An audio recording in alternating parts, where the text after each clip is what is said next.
puisqu'on va parler de la stratégie de Jojo, je vais lui reposer une question sur la DTN par rapport un peu à tout ce qui se dit. Non, évacuons, je vous propose d'évacuer. Vous voulez que je la pose parce que je voulais continuer dans le... Qu'on avance sur... Alors, Jojo, faites comme vous. Je voudrais savoir, Joseph-Antoine Bell, au-delà de votre candidature, c'est vrai qu'il se dit des choses par rapport à certaines alliances. Est-ce qu'il est vrai que Joseph-Antoine Bell a été approché dans l'optique de négocier avec le candidat naturel que tout le monde voit venir, Seydou Mbonjoya, avec Samuel Eto'o? Est-ce qu'on a proposé à Joseph-Antoine Bell le poste de directeur technique national, parce que c'est ce que dans nos recherches j'ai appris? Je voudrais savoir si c'est vrai ou alors c'est pas vrai, parce qu'on a même sorti le salaire. Thierry, je vais finir, Jojo, puisque vous êtes là. D'accord. Est-ce qu'il est vrai que Joseph-Antoine Bell a été approché et qu'on lui a proposé le poste de directeur technique national avec un salaire de 12 millions que lui-même aurait décliné? Est-ce que c'est vrai ou alors c'est juste de l'intox? Thierry. Oui, Jojo. Vous me connaissez tous très bien. C'est vrai. Il n'y a pas besoin de me forcer pour dire la vérité. D'abord, pourquoi Seydou Mbonjoya serait le candidat naturel de qui? Dans quel pays et dans quel groupe? Pourquoi serait-il naturel? Lui qu'on n'a pas vu dans le foot depuis qu'il a démissionné en 2013 et occasionné la normalisation. Pourquoi serait-il le candidat naturel? C'est un peu le ressenti des acteurs qui estiment que le comité de normalisation travaille. Dites les choses que... Et d'ailleurs, en conférence de presse, l'un de ses suppôts, Gilbert Kadi, a bien déclaré qu'il représentait Samuel Eto'o lors de la conférence de presse de Seydou Mbonjoya. Soutien. Et lorsqu'on sait également que Samuel Eto'o est celui qui a fait venir Maître Dieudonné Appiah à la FECAFOOT, on peut faire le lien. On ne peut pas prouver ça. Ça, par contre, on ne peut pas prouver. Même si on peut prouver des liens qui existent entre Samuel Eto'o et le Maître Appiah, on ne peut pas prouver que c'est Samuel Eto'o qui l'a installé là. On est d'accord. Mais la question est valable. Tout reste valable. Sauf que Thierry n'arrête pas de dire des choses qui suscite des réactions en moi. Samuel Eto'o est un footballeur en activité. Ça ne vous semble pas choquant que des gens qui prétendent vouloir gérer le football disent qu'ils sont les envoyés d'un footballeur en activité? Notre fédération va marcher à l'envers. Ce sont les joueurs qui vont la diriger. Mais ça, Seydou Mbonjoya l'a jamais dit, c'est Gilbert Kadi qui mais qui était sur la même table et Seydou Mbonjoya ne l'a pas contredit. Il a d'ailleurs réduit une seconde fois. Voilà, il n'a pas relevé l'incongruité d'une telle déclaration. Moi, elle me fait froid dans le dos. Maintenant, pour revenir à vous. Sur la DTN. Et le supposé poste. Chez nous, lorsque vous êtes chef, c'est qu'on a reconnu en vous la capacité de ne pas dire ce que quelqu'un est venu chuchoter dans le creux de votre oreille. Lorsque vous êtes Mbongo, qu'on traduit par patriarche, mais en fait qui veut dire sage, vous avez cette capacité à la naissance et simplement d'autres l'ont repéré et vont vous consacrer. Donc, ce que vous dites est donc quelque chose supposé s'être passé entre deux bouches et quatre oreilles. Si vous le dites, je n'ai pas de doute que donc mon interlocuteur a parlé alors que je n'ai pas parlé. Et je vous remercie de le dire si ça circule, parce que moi je ne suis pas toujours dans la circulation. Donc je peux ne pas savoir ce qui s'est dit. Donc vous infirmez. Mais non, maintenant que vous en parlez, je vais en parler clairement. Parce que je ne vais pas leur laisser le monopole d'aller raconter n'importe quoi. Il se trouve que Gilbert Kadi a dit à M. Balok, que Balok John, le président de l'Union, que oui, il souhaiterait me rencontrer. Nous nous sommes rencontrés et il m'a fait cette proposition. Mais je lui ai demandé comment, depuis que j'ai arrêté le foot, cette proposition, alors que Seydou Mbonjoya était bien à la fédération, que lui, Gilbert Kadi, était membre d'une commission ou président d'une commission, en tout cas qu'ils étaient déjà dans le foot, personne ne m'a proposé le poste de directeur technique. J'ai même été à la tête de la commission qui a rédigé les tests, qui a conçu la direction technique, sans qu'on me la propose. pourquoi aujourd'hui, alors que je suis candidat à la présidence de la fédération, on va venir à la fin de la normalisation, au moment où bientôt les hostilités vont être lancées, me proposer le poste de directeur technique? Pourquoi? Et puis surtout, puisque nous sommes d'accord sur la refondation et sur nos échecs et sur tout ce qu'on veut, quels étaient les critères de casting qui ont abouti au choix de Mbombo pour que vous veniez me demander d'être plutôt directeur technique? Vous avez eu une réponse? Non, je n'ai pas eu de réponse. Mais ça continue parce qu'il faut que je sois clair jusqu'au bout. Puis,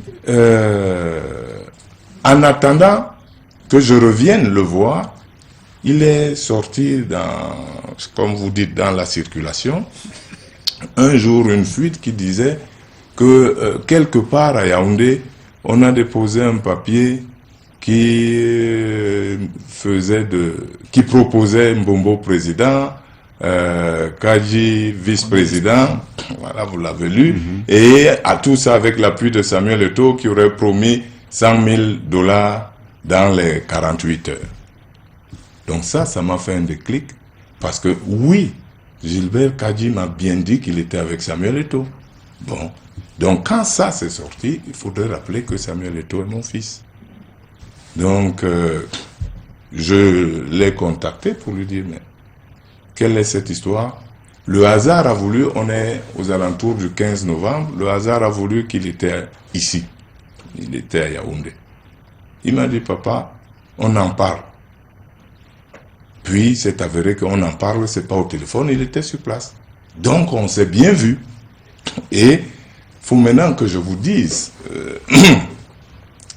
Samuel Eto'o confirmait la proposition en disant qu'à Yaoundé, pour moi Yaoundé ça veut dire l'État, que Yaoundé ne souhaitait pas me voir président de la FECAFOOT. Donc voilà pourquoi il fallait que je sois directeur technique. Et Yaoundé sans donner d'indication. Mais c'est ce que vous-même vous dites. Vous faudrait peut-être mieux dire étoudi alors. Peut-être vous devez mieux dire étoudi. C'est ce que vous dites. Vous nous appelez, vous là, souvent les gens de Douala en disant que Yaoundé. Voilà. Donc Yaoundé, pour nous les gens de Douala, ça veut dire Yaoundé. Yaoundé. Voilà. Donc Yaoundé ne voulait pas me voir. Et donc, je lui ai quand même dit que lui-même n'était pas forcément aimé de tous.